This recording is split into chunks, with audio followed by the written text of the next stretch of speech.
रात के 12:07 विकास नगर के सरकारी अस्पताल की इमारत नींद में डूबी थी। हर वार्ड में सन्नाटा था। केवल इमरजेंसी में एक दो मरीजों की आहट थी। लेकिन अस्पताल के पीछे बनी एक पुरानी इमारत में, जहां लिखा था मॉर्चुरी, मुर्दा घर, वहां की दीवारों पर जैसे हवा भी धीरे चलती थी। डॉक्टर सूरज राठौड़, 19 साल का एक जूनियर रेजिडेंट, दिल्ली से ट्रांसफर होकर यहाँ आया था। ये उसकी पहली नाइट ड्यूटी थी। पूरे दिन उसने ओपीडी में काम किया था और अब रात की शिफ्ट में उसे मोर्चरी में पोस्टमार्टम देखना था। सर, पहली रात है तो ध्यान रखना, यहाँ कुछ अलग है। ये बात नीला नर्स ने कही थी जब सूरज रात 10 बजे चाय लेने आया था। मतलब? अभी तो कुछ नहीं कहूंगी, खुद ही समझ जाओगे। मोर्चरी का दरवाजा पुराना था, लोहे का भारी और जंग लगा हुआ। एक बटन दबाते ही मोटा सा लॉक खुला और दरवाजा धीरे धीरे चर्रर की आवाज करता हुआ खुला। अंदर घुप अंधेरा। दीवार पर एक पुराना बल्ब झूल रहा था, उसकी ट्यूब बार बार टिमटिमा रही थी। रवि? सूरज ने आवाज लगाई। रवि, 40 साल का वार्ड बॉय, मोर्चरी का सबसे अनुभवी आदमी था। कहीं से एक आवाज आई, इधर हूं साहब। अंदर शव रखने वाले चैम्बर में। सूरज ने कदम आगे बढ़ाए। फर्श गीला था, न जाने क्यों। हल्की बदबू, बासी खून और फॉर्मलिन की मिलीजुली गंध से उसे उल्टी जैसा लगा। पहला शव आया था, एक 12 साल की बच्ची की लाश थी। नाम संध्या मिश्रा। मौत पंखे से लटककर आत्महत्या। शरीर पूरी तरह से ठंडा था, आंखें खुली थीं, जैसे मौत के बाद भी कुछ देखने की कोशिश कर रही हो। सर, इसे पोस्टमार्टम के लिए कल भेजना है, रवि ने कहा। पर अभी तक कोई डॉक्टरी रिपोर्ट नहीं बनी। यहाँ चीजें पहले आती हैं, रिपोर्ट बाद में बनती है। सब उल्टा है। सूरज ने बच्ची की आंखों की ओर देखा। उसे लगा जैसे पलकों में हरकत हुई। नहीं, ऐसा नहीं हो सकता। उसने खुद को समझाया, थकान है, पहली रात है। जैसे ही सूरज फॉर्म भरकर रवि को देने लगा, उसकी नजर दीवार पर पड़ी। वहां हल्के खून के रंग से लिखा था, वो अभी भी यहां है। रवि, ये क्या लिखा है? रवि का चेहरा सफेद हो गया। वह चुप रहा। बोलो रवि, किसने लिखा ये? किसी ने नहीं सर, ये बहुत पुराना है, शायद पागल कोई पेशेंट ने, लेकिन ये ताजा है। रवि मुंह फेर के बोला, सर, यहाँ कई चीजें ताजा लगती हैं, पर होती नहीं। आपको भी समझ आ जाएगा धीरे धीरे। सूरज रात के 2 बजे के आसपास अपने छोटे से रूम में लेटा था, जो मोर्चरी के ठीक ऊपर था। हवा बेहद ठंडी थी, लेकिन खिड़की बंद थी। अचानक कमरे का बल्ब टिमटिमाने लगा, फिर बत्ती चली गई। उसने मोबाइल की टॉर्च ऑन की, तभी दरवाज़ा खुद ब खुद खर्रर करता हुआ खुला। बिल्कुल कोई हवा नहीं थी और कमरा बंद था। कौन है? कोई जवाब नहीं। वो उठने ही वाला था कि दरवाजे पर एक पायल की झंकार सुनाई दी। यहाँ कोई और है? अब उसे नीचे से किसी के चलने की हल्की आवाज आई, जैसे कोई धीरे धीरे सीढ़ियां चढ़ रहा हो। वो मोबाइल लेकर नीचे की ओर भागा। नीचे जाकर देखा, कोई नहीं था, लेकिन मोर्चरी का दरवाजा अब खुला हुआ था, जबकि उसने खुद 12 बजे बंद किया था और लॉक लगाया था। वो अंदर गया। फ्रीजर नंबर 3, जिसमें संध्या मिश्रा की लाश थी, अब थोड़ा खुला हुआ था। ये क्या मजाक है रवि? कोई जवाब नहीं। फ्रीजर के अंदर देखा, बच्ची की आंखें अब पूरी खुली थीं, और चेहरा बाईं ओर मुड़ा हुआ था, जबकि पहले सीधा था। सुबह 5 बजे सूरज वापस हॉस्पिटल में पहुंचा और सीधे नर्स स्टेशन पर गया। नीला नर्स चाय पी रही थी। नीला, तुम्हें कुछ पता है ना उस मोर्चरी के बारे में? नीला ने शांत स्वर में कहा।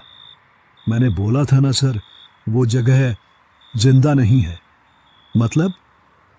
वहां किसी की रूह बंद है, 15 साल से। किसकी? मुझे नहीं पता, लेकिन मेरी माँ भी यही नर्स थी। उन्होंने एक बार वहां रुकने की गलती की थी, और फिर क्या? वो अब भी रात में उस कमरे में बात करती हैं, और खुद से नहीं, किसी और से। सूरज के हाथ में चाय का कप कांपने लगा। यह तो बस शुरुआत थी। मोर्चरी अब उसे पुकार रही थी। डॉक्टर सूरज राठौड़ रात भर सो नहीं पाया। सुबह जब वो चाय लेकर हॉस्पिटल के बगीचे में बैठा, तो उसकी आंखों में नींद नहीं, डर भरा हुआ था। मोर्चरी की उस रात ने उसकी सोच ही बदल दी थी। वो बच्ची, संध्या, उसकी आंखें, वो आवाजें, वो दरवाजा खुद से कैसे खुला? शायद थकान का असर था। उसने खुद को समझाया, लेकिन तभी नर्स नीला उसके पास आई। सर, आज आपको फिर से पोस्टमार्टम देखना है। किसका? एक आदमी की लाश आई है, खेत में मिली, चेहरा पूरा जला हुआ, नाम पता कुछ नहीं मिला।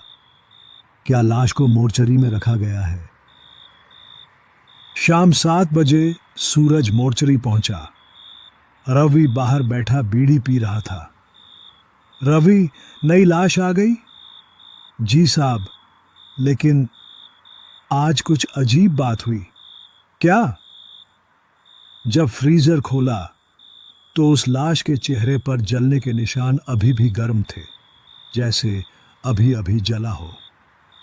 क्या बकवास है? पोस्टमार्टम रिपोर्ट में लिखा है कि मौत 14 घंटे पहले हुई। पता नहीं साहब, लेकिन जब मैंने उसे उठाया तो उसकी आंखें खुल गई थीं। सूरज ने खुद फ्रीजर खोला। अंदर एक अधजला शरीर रखा था। चेहरे की जगह राख सी लग रही थी, लेकिन आंखें खुली थीं, सफेद, बिल्कुल निर्विकार। अचानक बिजली चली गई। किसी के नंगे पैर चलने की आवाज। मोर्चरी में केवल सूरज और रवि थे। रवि, लाइट तो देख। सर, जनरेटर ऑन है, पता नहीं क्या हो गया। अंधेरे में फ्रीजर नंबर 3, जिसमें संध्या की लाश थी, धीरे धीरे खुद से खुल गया। रवि, फ्रीजर खोल कौन रहा है? सर, मैं तो यहीं हूं। अब एक धीमी सी आवाज सुनाई दी, जैसे कोई बच्ची कुछ कह रही हो। मम्मी, मुझे घर जाना है। सूरज के पैरों के नीचे से जमीन खिसक गई। उसने फौरन मोबाइल टॉर्च जलाई। कुछ नहीं था, लेकिन एक बात साफ थी, ये आवाज इंसानी नहीं थी। अगले दिन सूरज सीधा हॉस्पिटल के रिकॉर्ड सेक्शन पहुंचा। क्या मुझे पिछले 15 साल का पोस्टमार्टम रिकॉर्ड मिल सकता है? रिकॉर्ड क्लर्क ने कहा। पुराने फाइल्स तहखाने में हैं। सूरज तहखाने में गया। अंधेरे में धूल से अटी पड़ी फाइलें थीं। उसने 15 साल पुराने पोस्टमार्टम की फाइल निकाली। नाम पढ़ते ही उसकी उंगलियां कांपने लगीं। नाम संध्या मिश्रा, उम्र 12 वर्ष, मौत आत्महत्या नहीं, गला घोंट कर हत्या, कातिल अज्ञात। फ्रीजर नंबर 3 में रखा गया था। नीचे एक लाइन और लिखी थी, पेंसिल से। वो हर नई लाश को पहचानती है। उस रात सूरज मोर्चरी के ऊपर अपने कमरे में सो रहा था। नींद में उसे एक सपना आया। वह उसी मोर्चरी में खड़ा था। संध्या उसके सामने थी, चेहरा शांत पर आंखें दुखी। आप मेरी मदद क्यों नहीं करते? उसने पूछा। मैं क्या करूं? उसे रोको, वो फिर से किसी को जला देगा। कौन? जिसने मुझे मारा था वो वापस आ गया है। सूरज की नींद टूट गई, पसीने से तरबतर। दिल बुरी तरह धड़क रहा था। सुबह सूरज मोर्चरी पहुंचा। फ्रीजर नंबर 3 के नीचे कुछ गीला लग रहा था। वो झुका और वहां से एक छोटी सी गुड़िया निकली, बिल्कुल जली हुई, एक आंख गायब और बाल आधे जले। गुड़िया के नीचे सफेद कागज चिपका, उसके पीछे लिखा था, मैं उसे जानती थी। सूरज ने रवि से कहा, पिछली रात की सीसीटीवी फुटेज दिखाओ। मोर्चरी के कैमरे पुराने थे, लेकिन रिकॉर्डिंग चल रही थी। रात के 2:13 पर फुटेज में देखा, एक परछाई मोर्चरी के अंदर चल रही थी और फ्रीजर नंबर 3 खुद ब खुद खुला, लेकिन वहां कोई नहीं था। ये कैसे हो सकता है? रवि चुप था। अब सूरज को यकीन हो चला था, ये कोई आम मोर्चरी नहीं थी। यहाँ कुछ रूहें बसी थीं, खास तौर पर संध्या की आत्मा जो कुछ बताना चाहती थी। पर क्या? और वो अधजला शव कौन था? क्या उसका कोई संबंध संध्या से था? क्या वो वही था जिसने संध्या को मारा? जैसे ही सूरज मोर्चरी से बाहर निकलने लगा, दरवाजे के पीछे की दीवार पर खून से लिखा दिखा, सावधान डॉक्टर, अगला नंबर तुम्हारा है। क्या अगला नंबर डॉक्टर का है और उस लड़की को किसने मारा था? ये जानने के लिए आपको अगला भाग देखना होगा।